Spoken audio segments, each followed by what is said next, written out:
People commonly interpret the breath of life in Genesis 2:7 as referring to something non-physical that God put into man. But here are 3 reasons we can know that's not what this verse is saying. Reason number 1 is the meaning of the words. The Hebrew word translated breathed just means to blow, and there's nothing non-physical about that.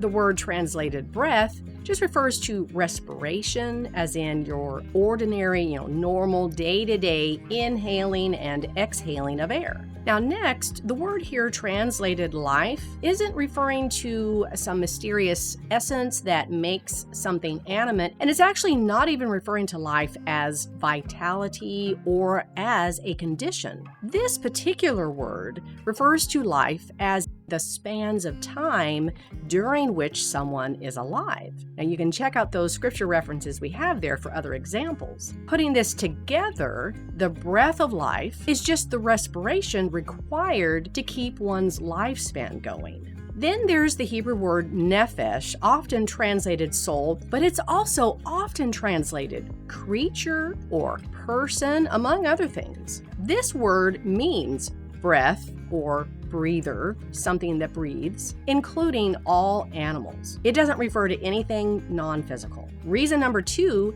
is the verse itself. What this verse says about the breath of life makes most sense if it's talking about ordinary breath. Now, one aspect is that it says God blew it into the man's nostrils. Now, since nostrils are just the openings through which we take air into our lungs, the most natural reading of this verse is that the breath is air. But it would actually be hard to make sense of why something non-physical should be put into the man's nostrils. Now, another aspect about this verse is what happens after God blows the respiration of life into the man's nostrils. The man becomes a living breather. And there isn't anything non-physical about that. It's just what happens when our lungs are working.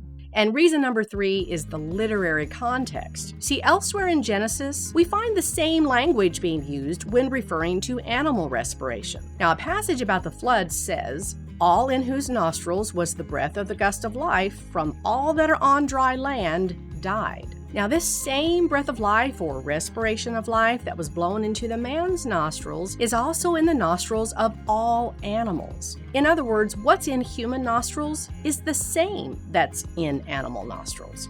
And we all know that isn't anything non-physical, it's just air.